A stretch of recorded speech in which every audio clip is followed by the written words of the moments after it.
Bonjour et bienvenue à tous.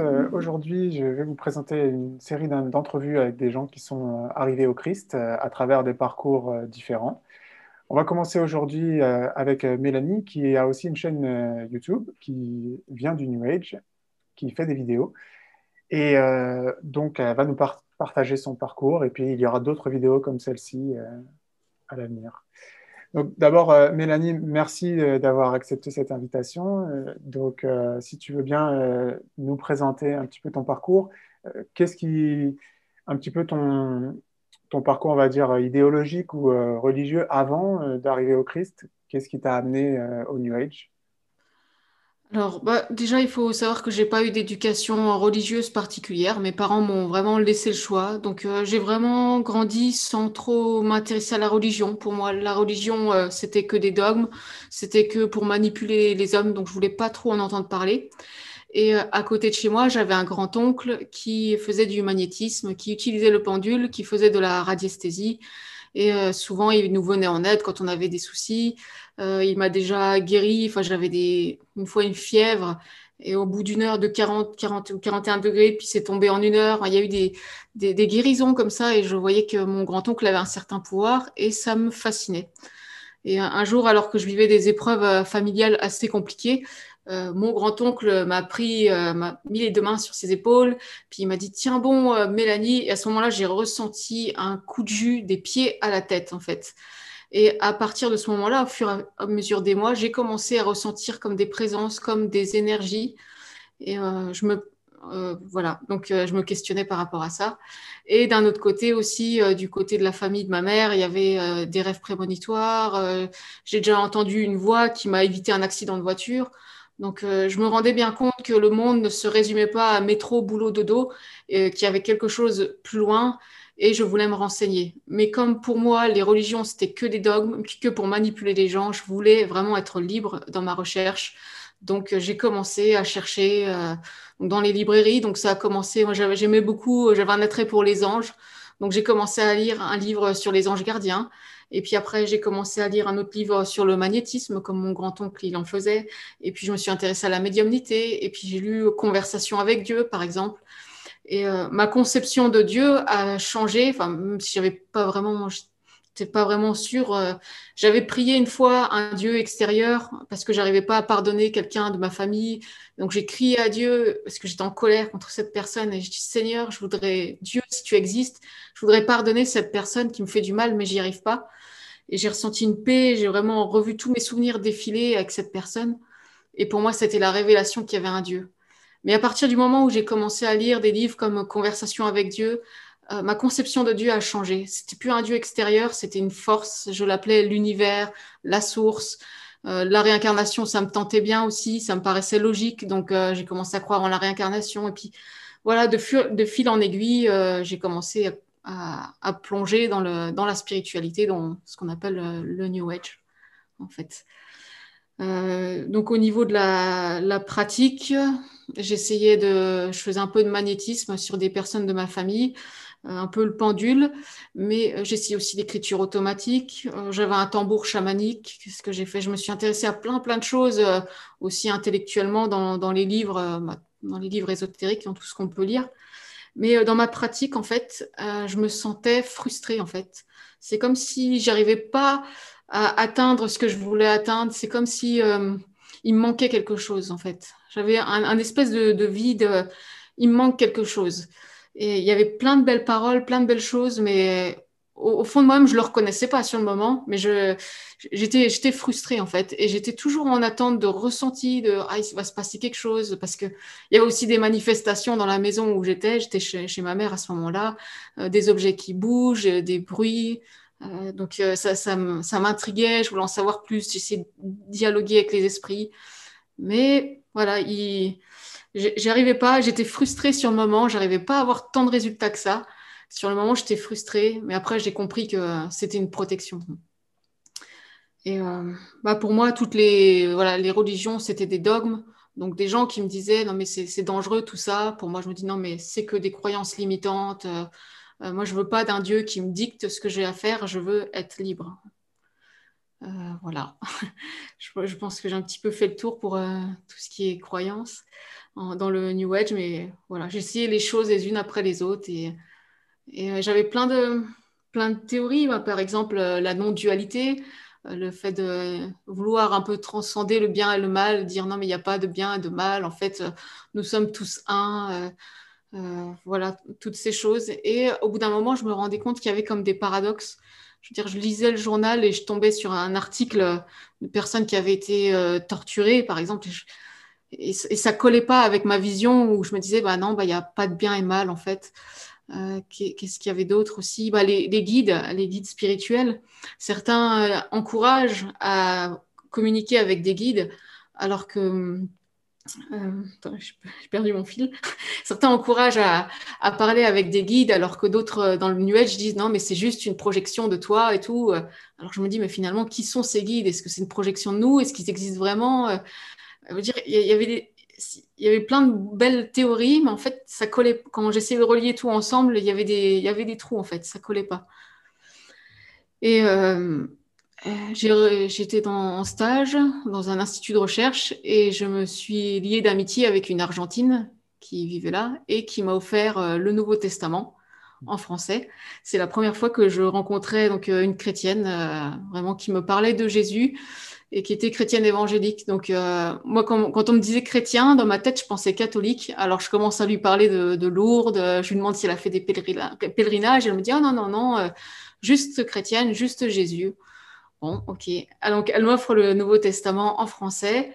J'essaye de le lire. Je lis le premier évangile et puis je me dis au final, non, mais en fait, c'est que des dogmes. Voilà, ça colle pas avec la spiritualité. Et 6 mois plus tard, je dois faire un autre stage. Donc, cette fois, je vais à l'étranger, en Grèce. Et 2 jours après mon arrivée, je me lie d'amitié avec une Lituanienne, aussi étudiante Erasmus et qui était chrétienne aussi.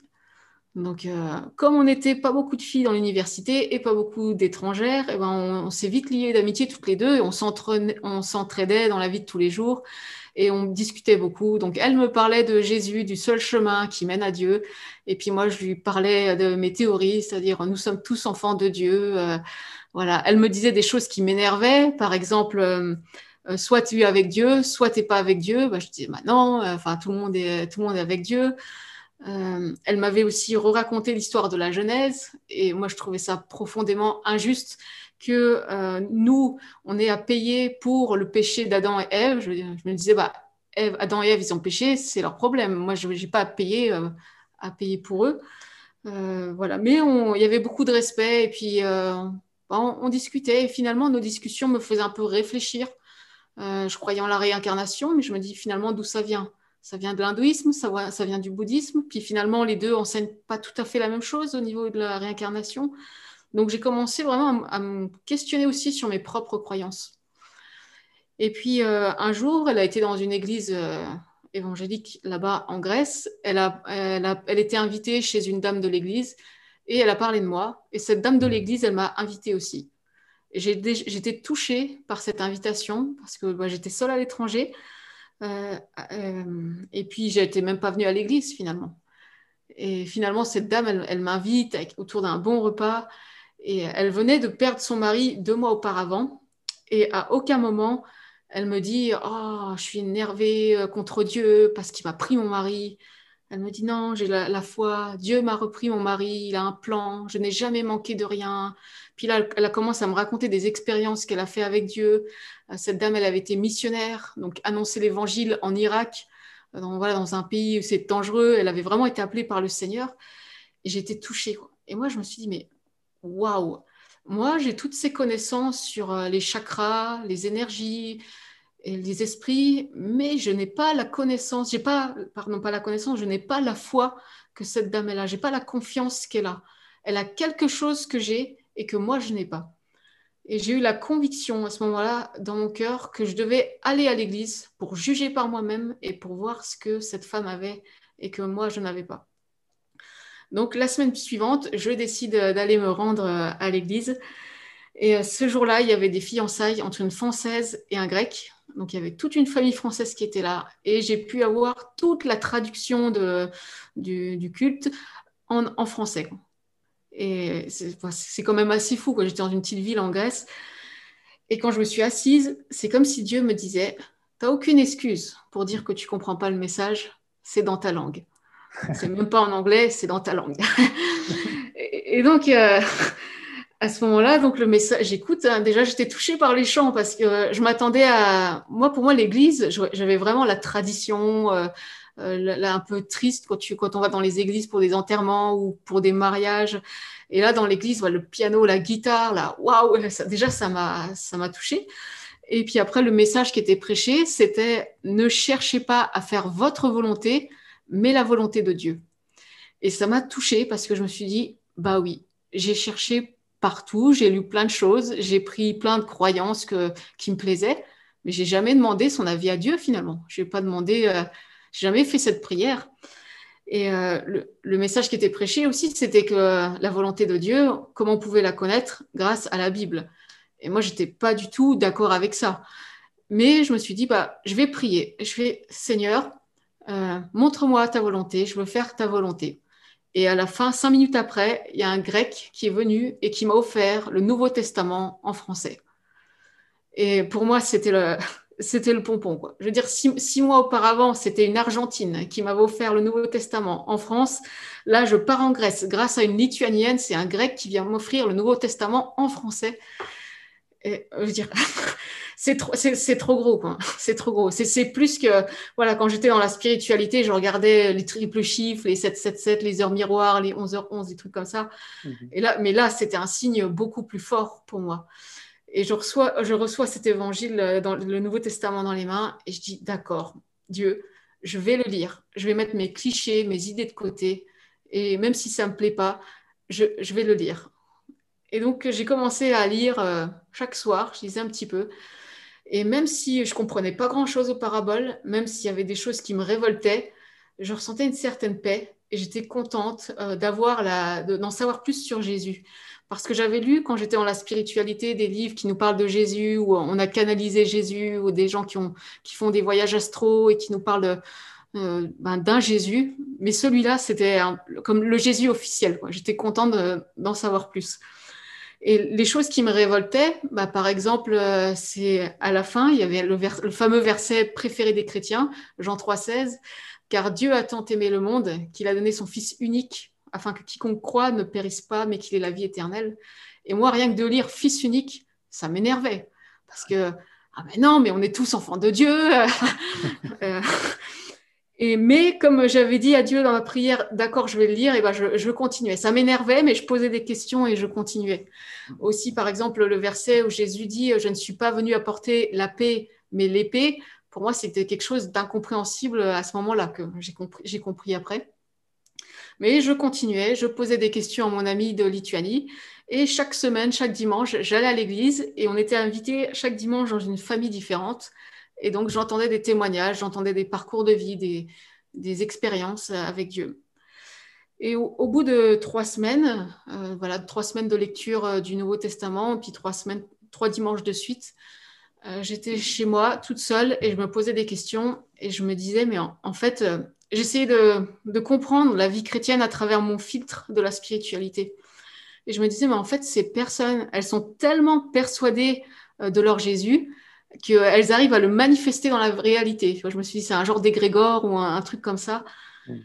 Et je me dis, mais ça colle pas. Là, j'ai entendu un témoignage d'une personne qui était profondément athée, qui était dans la drogue, qui dealait de la drogue. Il a fait une prière au nom de Jésus. Le lendemain, il a été délivré. Et je me suis dit, ça, j'ai jamais vu ça nulle part. Et ça m'a fait réfléchir après sur le péché. Et je me suis dit, bah, j'ai réfléchi sur ma vie. Je me suis dit, bah, je suis pas parfaite. Des fois, il m'arrive d'être en colère, de pas réussir à pardonner. Donc à ce moment-là, j'ai prié et j'ai dit, Jésus, bah, j'ai compris que tu es celui qui lave les péchés. Alors viens me laver de mes péchés. Montre-moi le chemin, montre-moi ce qui est bon, ce qui est juste, ce qui est vrai. Je veux que ma vie, elle serve à faire ce qui est bon. Et quand j'ai fait cette prière, pour moi, Jésus, dans ma tête, c'était un maître ascensionné. C'était pas le Fils de Dieu. Mais j'avais compris qu'il avait les péchés, qu'il était mort et qu'il était ressuscité le troisième jour pour nous sauver. J'ai fait cette prière, après j'ai fait autre chose, j'ai un peu oublié en fait. Et le lendemain, c'est là que tout a basculé. J'étais encore dans mon lit et j'ai eu un verset que j'avais lu qui disait celui qui s'élève sera abaissé, celui qui s'abaisse sera élevé. Et là, j'ai compris qu'en fait, tout ce que j'avais cherché à faire jusqu'à présent, c'était de m'élever en fait. Je cherchais finalement à avoir du pouvoir, je cherchais à être Dieu, je lui demandais même pas son avis à Dieu en fait. Et je réalise ça d'un coup. Et puis je me suis dit, bah, enfin, comment ça se fait que je pense à ça? Pourquoi ça, quoi? Et puis au même moment, je ressens la présence de Dieu. Je ressens une présence à un endroit particulier en moi, puis tout autour de moi. Et j'avais l'habitude de ressentir des présences à un endroit particulier, mais là, c'était tellement puissant. Puis je me sentais toute petite, vraiment. Et il y avait un seul nom qui me revenait en tête à ce moment-là, c'était Jésus. Jésus. Et là, je me dis, mais waouh, qu'est-ce qui m'arrive, quoi? Ah oui, hier, j'ai prié Jésus. Donc, c'est vrai, quoi. Donc, il agit. J'ai fait une prière de 2 minutes. Alors, si ça, c'est vrai, qu'en est-il du reste de tout ce que la Bible, elle dit? Et je me suis dit, mais pendant des années, j'ai fait de la méditation, j'ai essayé plein de trucs. Et finalement, là, une prière de 2 minutes, et je ressens cette puissance, cette présence. Mais c'est fou. Pourquoi personne ne me l'a dit? Pourquoi les médiums et tout ça? Pourquoi? Et là, il y a un autre verset qui me vient en tête. Il y aura des faux prophètes, des faux miracles, des faux prodiges. Je fais, mais c'est exactement ça. En fait, ils ne connaissent pas, ils n'ont pas rencontré Dieu, en fait. Et à ce moment-là, je commence à remettre en cause tout ce que j'ai cru. Je me suis dit, finalement, je me croyais libre parce que je disais, j'ai pas de religion, que j'étais dans la spiritualité. Mais est-ce que j'étais aussi libre que je le prétendais? Et j'analyse un peu le New Age, ce que c'est, donc de faire des mélanges à droite et à gauche. Je me dis, mais en fait, j'étais en plein dans le New Age, de croire que Dieu, c'est l'univers, la source, de croire en la réincarnation, de croire que Jésus est un maître ascensionné, de croire que tout est un, de croire non, qu'il faut surpasser la non-dualité, toutes ces choses. Et, euh, et je me suis dit, mais qu'est-ce qui m'arrive, quoi? Qu'est-ce qui m'arrive? Je croyais en toutes ces choses. Et puis là, je commence à tout rejeter pour Jésus. Parce que je me rends compte que finalement, les enseignements qu'il y a dans les évangiles sont totalement opposés aux enseignements de la spiritualité. C'est le Christ et l'Antichrist, quoi. Et je me suis demandé si j'étais folle. Donc, j'ai cherché sur YouTube New Age to Jesus. Je me suis dit, je vais au moins trouver 2 ou 3 témoignages de personnes. Je ne suis peut-être pas la seule au monde.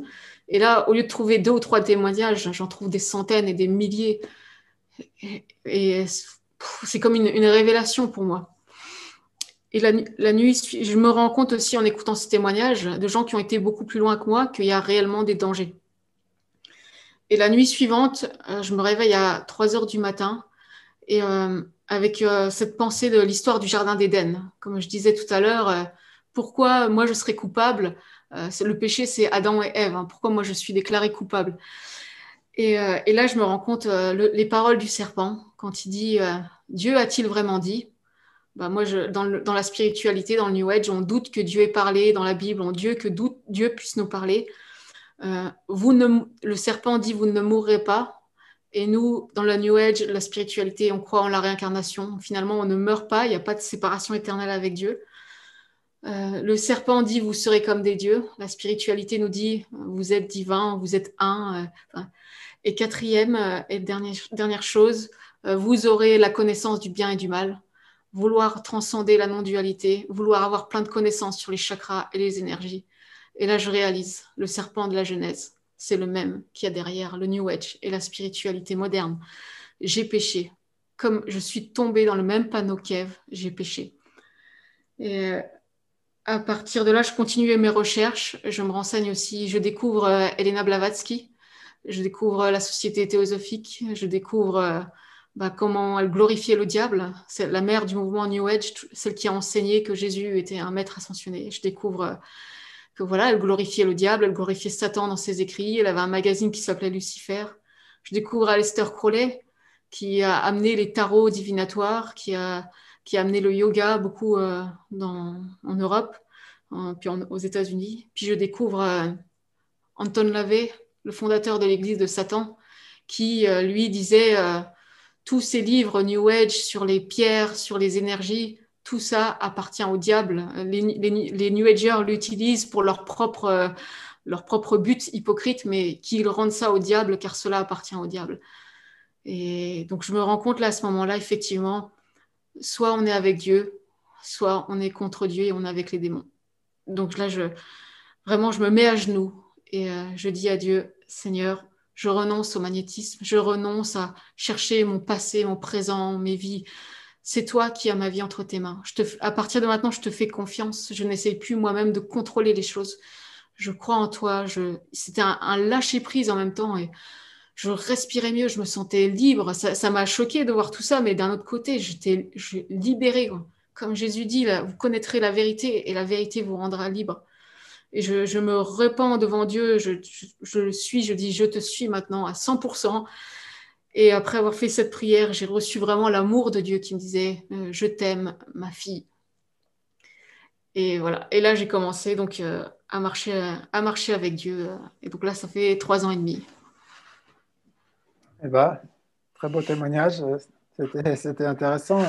Tu as soulevé plein de points, j'ai pris des notes pour revenir dessus. Ouais. Euh, Brièvement, est-ce que ça a pris combien de temps à peu près euh, à partir du moment où tu as commencé à t'intéresser à la spiritualité et la fois où la première personne t'a donné les Nouveaux Testaments? Il Tu avais s'est passé passé combien de temps? 3 ans. 3 ans.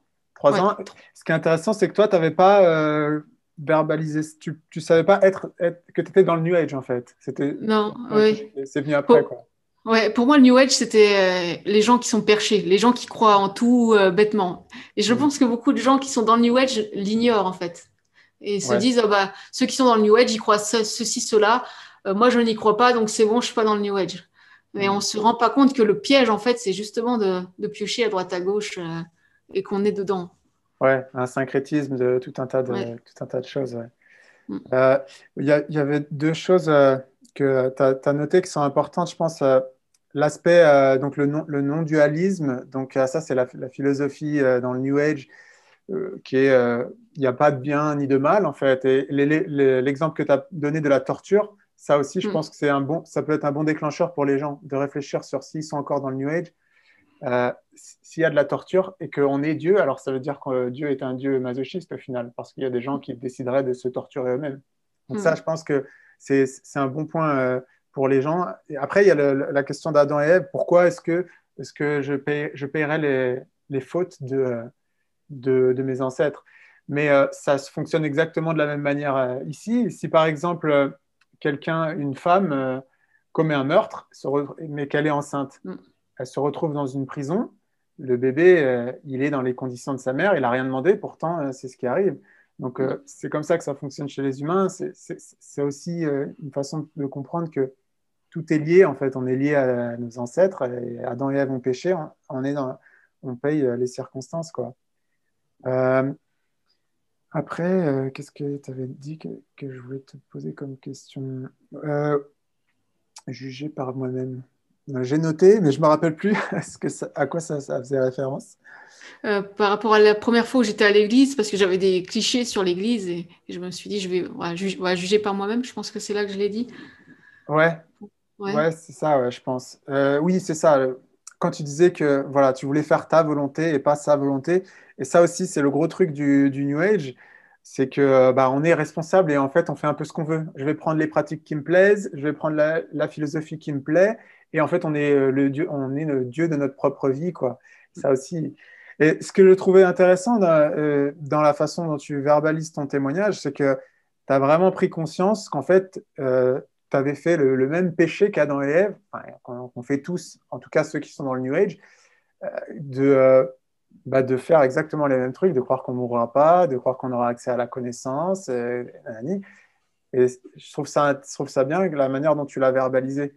Parce que on peut, enfin, moi, dans mon cas, quand je me suis tourné du New Age, j'ai compris que j'étais pécheur par rapport à autre chose, mais c'est vraiment en fait une bonne synthèse des mensonges du diable qu'on retrouve dans le New Age. Et en fait, le péché, c'est celui-là, en fait. C'est de s'être tourné vers le mensonge du diable, sans le savoir au départ, plutôt que d'écouter Dieu, quoi. Oui, oui. Puis de ne pas chercher finalement, de ne pas demander. Parce que oui, on va prendre dans le New Age et puis moi, je me souviens vraiment avoir cette pensée quand j'étais dans le New Age, de me dire non, mais je ne veux pas d'un Dieu qui me juge. Moi, je veux un Dieu aimant, un Dieu, mais le Dieu qui aime est aussi un Dieu juste, quoi. Ouais. Ouais. Oui, on veut un Dieu qui nous Équilibre. convienne, quoi. Et c'est ça Ouais, aussi, c'est je ça. pense, le péché d'idolâtrie, souvent on a l'image de l'idolâtrie, c'est d'adorer une statuette qui parle pas, mais l'idolâtrie, c'est aussi de se créer une fausse conception de Dieu qui nous convienne, en fait. C'est notre propre Dieu personnel, et c'est ça l'idolâtrie, c'est d'adorer un faux Dieu qu'on s'est fait nous-mêmes, plutôt que le vrai Dieu. Et Ouais. ça, c'est typique du New Age, quoi. Et puis je reviens sur l'histoire de la volonté. Ça, je ne sais pas si tu avais lu Conversation avec Dieu, mais c'est Ouais, j'ai lu. une citation qu'on retrouve typiquement dans Conversation avec Dieu, où il dit euh, la volonté de Dieu est ma volonté, ou quelque chose comme ça, ou ma volonté est la volonté de Dieu, quoi. C'est Ouais. vraiment, on se Se soucie place pas au-dessus, ouais. Ouais, ouais. C'est vraiment, on se divinifie, je sais pas si ça se dit. On se divinise, Ouais, ouais, on se divinise, je pense on que se oui. prend pour des dieux, quoi. On se prend pour des dieux.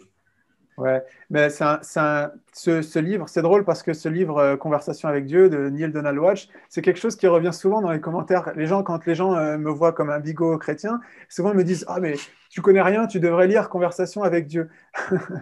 Et en fait, je pense que la question que toute personne devrait se poser avant de suggérer, donc là, je fais une suggestion pour ceux qui mettraient les commentaires, avant de me faire des suggestions avant de dire va lire ce livre, tu vas tout comprendre, c'est de se poser la question pourquoi est-ce que j'accorderais crédit aux écrits de n'importe qui, en fait, Neil Donald Walsh, dans le cas de Conversation avec Dieu, ou bien n'importe quel autre New Age, pourquoi est-ce que ça, ce serait la vérité, alors qu'il n'apporte rien comme preuve d'autre que c'est lui-même, il a parlé avec Dieu dans ce cas-là. Souvent, ils disent j'ai parlé avec un guide et j'ai écrit ce livre. Mais par contre, il y a des livres, il y a la Bible, c'est écrit sur 1500 ans, il y a des prophéties, il y a différents auteurs. Là, il y a des preuves tangibles, ça, on ne veut pas s'y intéresser, et par contre, on dit conversation avec Dieu.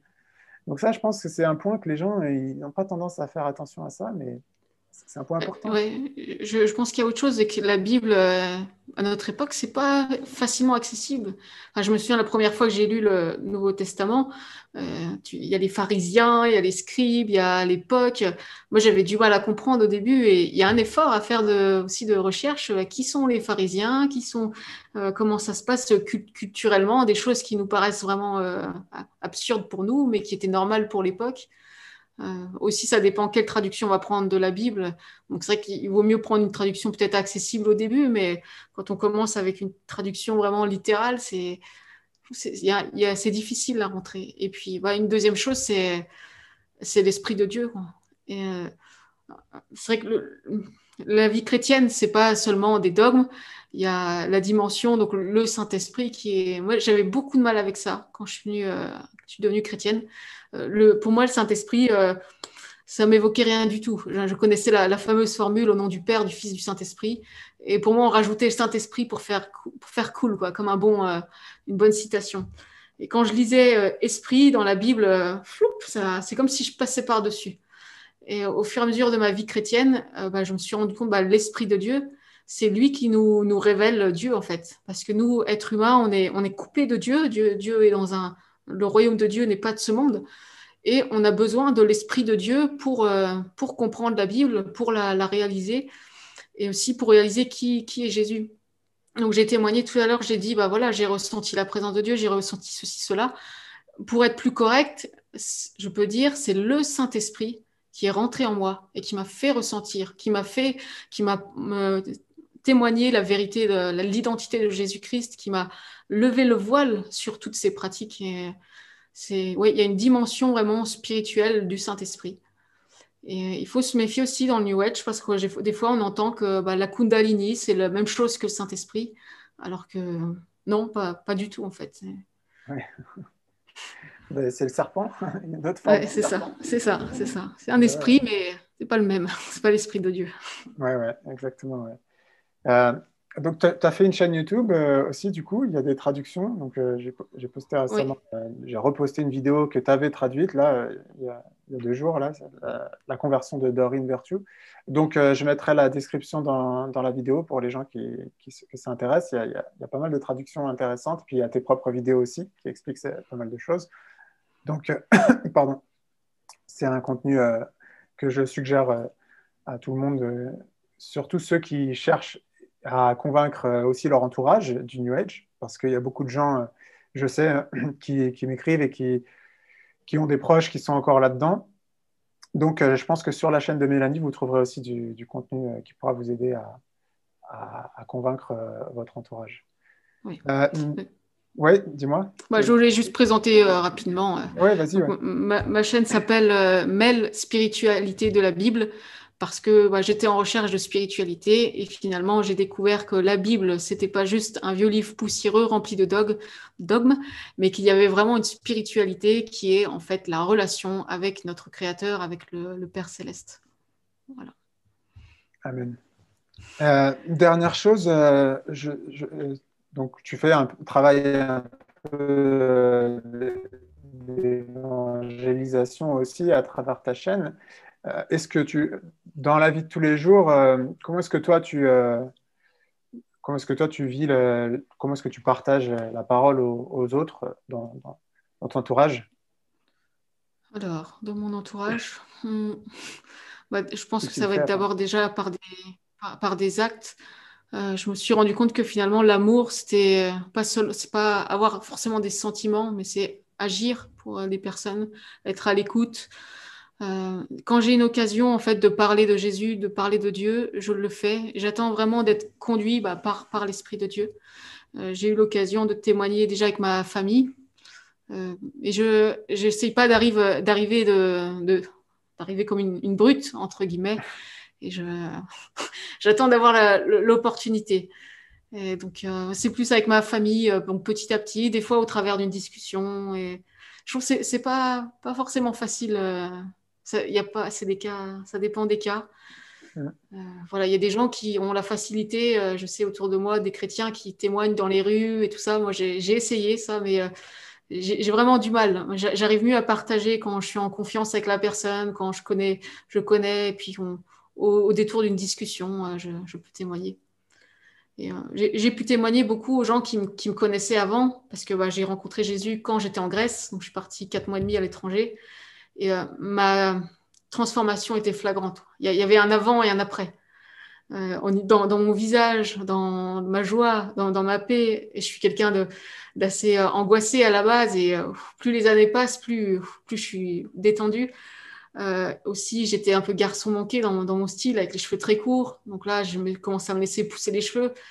Donc le changement était flagrant, quoi. Et donc on me demandait, mais ceux qui me connaissaient avant, waouh, qu'est-ce qui s'est passé, quoi? T'as pris un bon coup de soleil en Grèce et je me dis, bah non, il s'est passé autre chose. Il s'est passé autre chose. Voilà, j'ai expliqué mon expérience. Mm. Ok. Ben oui, je pense que c'est vrai que, bon, après, on a tous des profils différents. Il y en a qui sont plus faciles. Il y en a, c'est des évangélistes dans la rue. Il y en a, c'est autrement.